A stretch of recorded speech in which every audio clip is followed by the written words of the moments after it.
I never imagined that my life would turn into something I'd be too ashamed to even share with my closest friend. I had a good marriage, or at least I thought I did. My husband, Daniel, was a quiet man, dependable but often absorbed in work. We'd been together for over a decade, and while the passion wasn't as fiery as in the early years, there was comfort in the routine. I thought we understood each other, and I believed I knew my place in his world. But everything shifted when his son, Ethan, came to live with us. Ethan had been living in another city with his mother. He was 22, fresh out of college, and looking for a job in our area. Daniel suggested he move in temporarily to save money, and I agreed without hesitation. I'd only met Ethan a handful of times over the years: holiday gatherings, short visits, polite conversations. He was polite, charming even, the kind of young man you wouldn't expect to cause trouble. But as the days went by, I started noticing things that didn't feel quite right. It began subtly, almost too small to take seriously. He'd compliment my cooking with an intensity that felt excessive.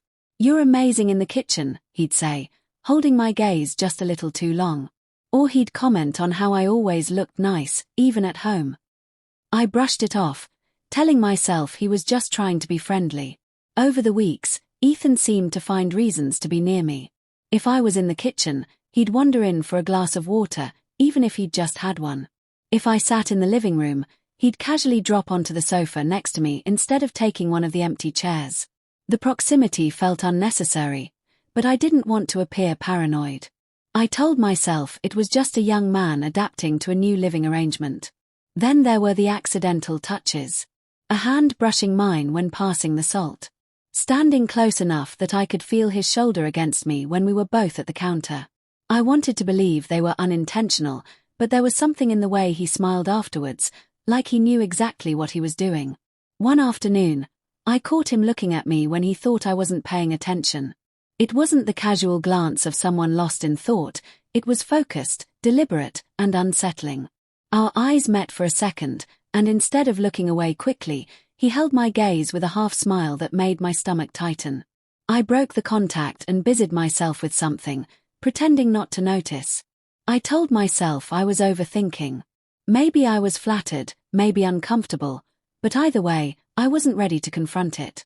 Still, deep down, I knew that something had shifted. Ethan wasn't just Daniel's son anymore. He was a presence in my home that I couldn't quite read. At first, I dismissed these feelings as harmless, even silly. But soon, they would grow into something I could no longer ignore. I started noticing a pattern. Ethan didn't just happen to be around me, he positioned himself in my day, weaving himself into moments that should have been mine alone. If I woke early to have coffee in peace, I'd hear his footsteps moments later. If I was cooking dinner, he'd lean against the counter, talking to me about everything and nothing. It wasn't just presence, it was persistence. The compliments began to carry a different weight. "You have the kind of beauty that doesn't fade," he said once, his tone soft but deliberate. It was the kind of remark no stepson should make to his stepmother, and the air between us shifted after that. I laughed awkwardly, trying to brush it off, but his eyes stayed locked on mine in a way that felt too steady, too intentional. Small boundaries started to dissolve. One evening, while I was reaching for a plate on the top shelf, Ethan came up behind me and placed his hands on my waist, lifting me slightly so I could grab it. It was quick, almost dismissible, but I felt my pulse spike. When I turned to face him, he just smiled as if it was the most natural thing in the world. There were nights when Daniel worked late, and Ethan and I would end up watching TV together. The first time he sat close enough that our legs touched, I shifted slightly to create space. He didn't move. Over time, I noticed he would choose spots on the couch that forced closeness, or hand me the remote in a way that let his fingers linger on mine. I told myself to set boundaries, to be firm. But the problem was, nothing he did was overtly inappropriate, just suggestive enough to blur the line. If I confronted him, I knew he could deny it all, claiming I'd misunderstood. And maybe I had, but my instincts told me otherwise. One afternoon, I was folding laundry in the living room when Ethan walked in shirtless, claiming he couldn't find a clean t-shirt. I tried to keep my eyes on the clothes in my hands, but I could feel him watching me. "You take such good care of this house," he said, stepping closer. His voice was low, almost intimate. I mumbled something about him checking the dryer and avoided looking at him. My heart was beating faster than it should have. This wasn't just in my head anymore. He was testing me, seeing how far he could push without crossing an unmistakable line. That night, lying next to Daniel, I felt a strange heaviness in my chest. I wanted to tell him, to share what was happening, but a part of me feared how it would sound. Maybe he wouldn't believe me. Maybe he'd accuse me of misreading his son's intentions. But deep down, I knew the truth. Ethan's behavior wasn't accidental, and it was only getting bolder. And then, one night, he took it further than I ever expected. It happened on a Friday night when Daniel was working late again. I'd just finished cleaning up the kitchen and was about to head upstairs when Ethan walked in. He had that same casual smile, but his eyes felt different, focused, intent. "Long day?" he asked, leaning against the doorway. I nodded, keeping my tone light. "Just tired. Going to bed early." He stepped closer, closing the space between us. "You work too hard. You deserve someone who notices." His voice was low, the kind of tone you use when you want your words to linger. Before I could respond, he reached out and brushed a strand of hair from my face. My stomach tightened instantly. This wasn't accidental. I froze, unsure whether to step back or call him out. But before I could move, his hand shifted to my cheek, warm and steady. "Ethan," I said sharply, my voice quieter than I intended. He didn't step away. "I've been wanting to tell you something," he murmured. "You're not just beautiful, you're everything." The words felt heavy, dangerous. My mind raced. This was Daniel's son, standing inches from me, speaking like this in my own kitchen. I should have shouted, pushed him away, something. Instead, I stood frozen, caught between shock and disbelief. Then he stepped closer, his presence overwhelming. I could feel his breath now, and his hand slid down to briefly graze my arm. My pulse was racing, and for a moment, I thought he might actually try to kiss me. "You can't, this isn't right," I finally said, my voice shaking. He just smiled, almost amused. "It's only wrong if you think it is." That sentence hit me harder than his touch. It was the proof I'd been trying not to see. He wasn't confused, he wasn't being friendly. He knew exactly what he was doing. I pulled back sharply, creating distance. "This ends now," I said, more firmly this time.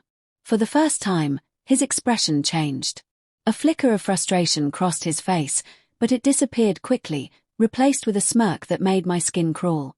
"If that's what you want," he said casually, turning and walking away as if nothing had happened. I stood there alone, my hands trembling. The air felt thick, and I could hear my own heartbeat in my ears. Part of me wanted to tell Daniel everything immediately, but I also knew how complicated this could become. Would he believe me? Or would Ethan twist the story, making it sound like I was the one crossing lines? That night, I lay in bed wide awake, replaying every word, every glance, every subtle touch from the past few weeks. It all fit together now, each moment a deliberate step toward this. I realized the danger wasn't just in what had happened, it was in what might happen next. And I was right. The next move would shatter everything. The weekend felt like walking across thin ice, every step uncertain. Ethan avoided me at first, which was a relief, but his silence carried a weight that made my skin prickle. Daniel, unaware of anything, seemed in good spirits, talking about work and plans for the week. I tried to match his mood, but my mind was elsewhere, trapped in the kitchen that night, replaying Ethan's words. It was Sunday evening when the ice cracked. I was in the living room when Daniel walked in, holding his phone with an expression I hadn't seen before, confusion laced with suspicion. "Can you explain this?" he asked, handing it to me.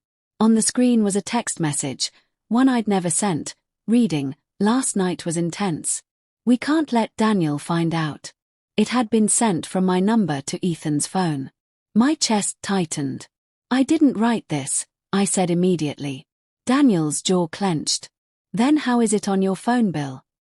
Before I could answer, Ethan walked in, as calm as if he'd been waiting for this moment. "Dad," I didn't want to say anything, but she's been making me uncomfortable for weeks. I didn't want to cause trouble between you two. The floor seemed to drop out beneath me. That's not true, I said, turning to Daniel. He's lying. But Ethan didn't flinch. He met his father's eyes with practiced sincerity. She touched me first, Dad. I didn't know how to tell you. The room went silent except for the pounding in my ears. I tried to defend myself, recounting every moment from the past month, but to Daniel, it all sounded like excuses. His gaze was cold now, his trust cracked wide open. I need some space to think, he finally said, his voice low but final. That night, I packed a bag and stayed at a friend's house. I stared at the ceiling in the dark, thinking about how quickly Ethan had turned the story around, how carefully he'd laid the groundwork. Every compliment, every touch, it hadn't just been about me. It had been about control. Days turned into weeks. Daniel stopped returning my calls. Through mutual friends, I heard that Ethan was still living in the house, playing the role of the loyal son. I wanted to confront him, to tear apart his lies, but I knew it would only feed into the version of events he'd created. The worst part wasn't losing Daniel, it was knowing that Ethan had planned this from the beginning. He hadn't just crossed boundaries. He'd destroyed the one thing I thought was unshakable, trust. Sometimes, late at night, I still replay that first subtle glance, that first too long compliment. I wonder if things would have been different if I'd spoken up sooner, before his narrative took root. But wondering doesn't change the ending. Some lines, once crossed, can never be uncrossed. And some betrayals don't just break your heart, they rewrite your entire story.